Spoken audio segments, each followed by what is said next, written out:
السلام علیکم میرے دوستوں، میں ہوں ناز اور آپ میرے ساتھ سن رہے ہیں ہمارے پیارے حضور پاک صلی اللہ تعالیٰ علیہ وآلہ وسلم کی زندگی کے پیارے سے معجزات اور ان کی زندگی کا سفر۔ تو چلیے آج میں آپ کو سناتی ہوں کہ میرے نبی کریم صلی اللہ تعالیٰ علیہ وآلہ وسلم کی زندگی میں نستورہ سے ملاقات کب ہوئی اور کیسے ہوئی۔ تو اگر آپ کو میرے ویڈیو پسند آتے ہوں تو انہیں لائک اور شیئر کریے اور میرے چینل کو سبسکرائب ضرور کریے، اور اگر آپ میری آواز میں میرے حضور پاک صلی اللہ تعالیٰ علیہ وآلہ وسلم کی پوری زندگی کا سفر سننا چاہتے ہیں تو میرے سارے ویڈیو کو ضرور سنیے اور انہیں لائک اور شیئر کریے اور کامنٹ بھی ضرور کریے۔ تو چلیے شروع کرتے ہیں۔ حضور اکرم صلی اللہ تعالیٰ علیہ وآلہ وسلم نے اس عہد یعنی حلف الفضول کو بہت پسند فرمایا۔ آپ فرماتے تھے، میں اس عہد نامے میں شریک تھا۔ یہ عہد نامہ بنو جدعان کے مکان میں ہوا تھا۔ اگر کوئی مجھ سے کہے کہ اس عہد نامے سے دستبردار ہو جائیں اور اس کے بدلے میں 100 اونٹ لے لیں تو میں نہیں لوں گا۔ اس عہد نامے کے نام پر اگر کوئی آج بھی مجھے آواز دے تو میں کہوں گا، میں ہمیشہ حاضر ہوں۔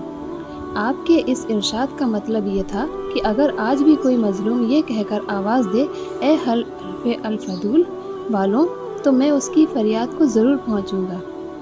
اپنے حضور پاک صلی اللہ تعالیٰ علیہ وآلہ وسلم اس عہد نامے کے پکارنے والوں کو ضرور سنیں گے اور ان کی مدد کے لیے ضرور حاضر ہوں گے، کیونکہ اسلام تو آیا ہی اس لیے ہے کہ سچائی کا نام بلند کرے، مظلوموں کی مدد کرے، حمایت کرے۔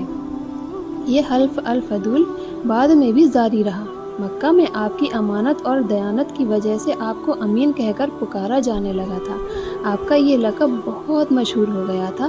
لوگ آپ کو امین کے علاوہ اور کسی نام سے نہیں پکارتے تھے۔ انہی دنوں ابو طالب نے آپ سے کہا، اے بھتیجے، میں ایک بہت غریب آدمی ہوں اور قحط سالی کی وجہ سے اور زیادہ سخت حالات کا سامنا ہے۔ کافی عرصے سے خشک سالی کا دور چل رہا ہے۔ کوئی ایسا ذریعہ نہیں ہے کہ اپنا کام چل سکے، اور نہ ہماری کوئی تجارت ہے۔ ایک تجارتی قافلہ شام جانے والا ہے، اس میں قریش کے لوگ شامل ہیں۔ قریش کی ایک خاتون خدیجہ بنت خویلد شام کی طرف اپنا تجارتی سامان بھیجا کرتی ہیں۔ جو شخص ان کا مال لے کر جاتا ہے وہ اپنی اجرت ان سے طے کر لیتا ہے۔ اب اگر تم ان کے پاس جاؤ اور ان کا مال لے جانے کی پیشکش کرو تو وہ ضرور اپنا مال تمہیں دے دیں گی، کیونکہ تمہاری امانت داری کی شہرت ان تک پہنچ چکی ہے۔ اگر میں اس بات کو پسند نہیں کرتا کہ تم شام کے سفر پر جاؤ، یہودی تمہارے بہت دشمن ہیں، لیکن حالات کی وجہ سے میں مجبور ہوں، اس کے علاوہ کوئی چارہ بھی تو نہیں ہے۔ یہاں تک کہ یہ کہہ کر ابو طالب خاموش ہو گئے۔ تب آپ نے فرمایا، چچا جان، ممکن ہے وہ خاتون خود میرے پاس کسی کو بھیجے۔ مجھے یقین ہے یہ بات آپ نے اس لیے کہی تھی کہ سیدہ خدیجہ رضی اللہ تعالیٰ عنہ کو ایک با اعتماد آدمی کی ضرورت تھی، اور اس وقت مکے میں آپ سے زیادہ شریف، پاک باز، امانت دار، سمجھدار اور قابل اعتماد آدمی کوئی بھی نہیں تھا۔ ابو طالب اس وقت بہت پریشان تھے۔ آپ کی یہ بات سن کر انہوں نے کہا، اگر تم نہ گئے تو مجھے ڈر ہے وہ کسی اور کو معاملہ طے کر لیں گی۔ یہ کہہ کر ابو طالب چلے گئے۔ ادھر آپ کو یقین سا تھا کہ سیدہ خدیجہ رضی اللہ تعالیٰ عنہ خود ان کی طرف کسی کو بھیجیں گی، اور ہوا بھی یہی۔ سیدہ خدیجہ رضی اللہ تعالیٰ عنہ نے اللہ کی رسول صلی اللہ تعالیٰ علیہ وآلہ وسلم کو بلاوا بھیجا۔ پھر آپ سے کہا، میں نے آپ کی سچائی، امانت داری اور نیک اخلاق کے بارے میں بہت سنا ہے، اور اسی وجہ سے میں نے آپ کو بلایا ہے۔ جو معاوضہ آپ کی قوم کے دوسرے آدمیوں کو دیتی ہوں، آپ کو ان سے 2 گنا دوں گی۔ آپ نے ان کی بات منظور فرما لی۔ پھر آپ اپنے چچا ابو طالب سے ملے، انہیں یہ بات بتائی۔ ابو طالب سن کر بولے، یہ روزی اللہ نے تمہارے لیے پیدا کی ہے۔ اس کے بعد آپ صلی اللہ تعالیٰ علیہ وآلہ وسلم سیدہ خدیجہ کا سامان تجارت لے کر شام کی طرف روانہ ہوئے۔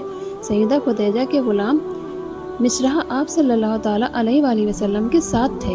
روانگی کے وقت حضرت خدیجہ نے مصرح سے کہا، کسی معاملے میں ان کی نافرمانی مت کرنا، جو یہ کہیں وہی کرنا، ان کی رائے سے اختلاف کبھی نہ ہونا۔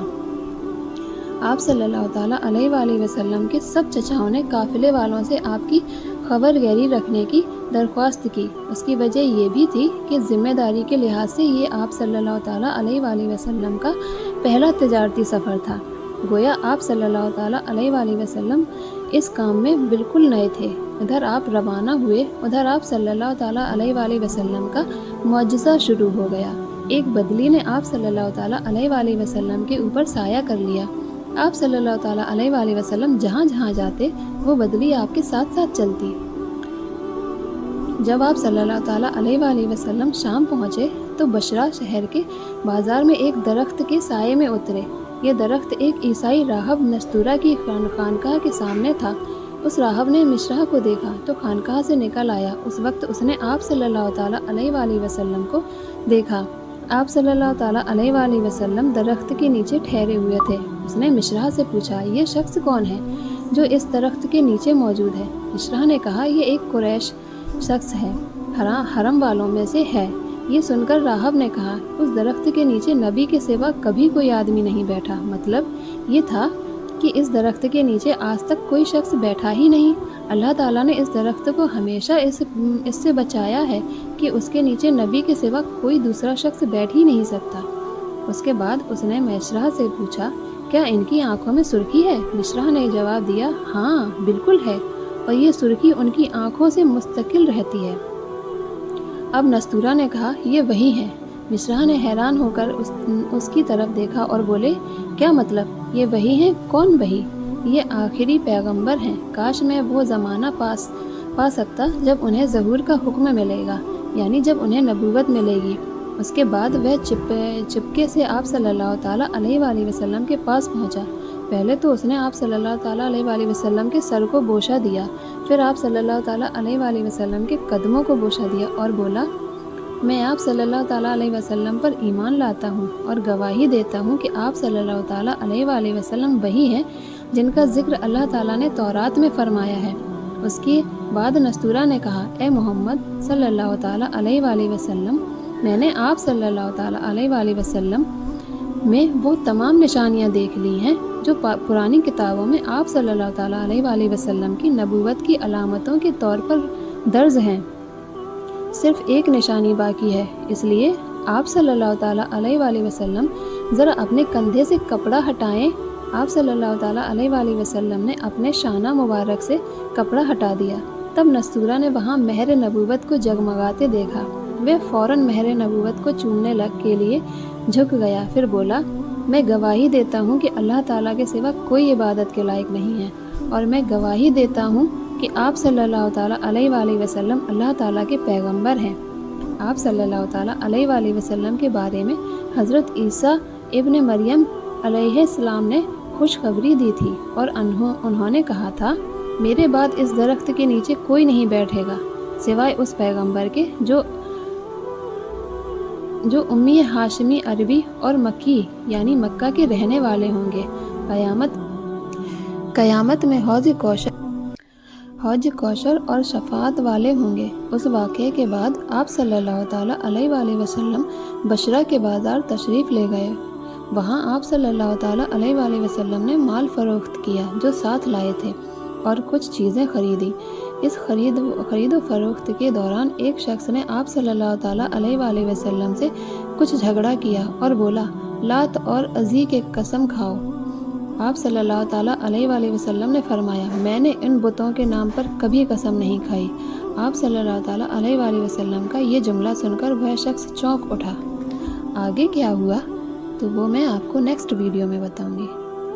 تو پھر اگلے ویڈیو میں ملتے ہیں۔ اللہ حافظ۔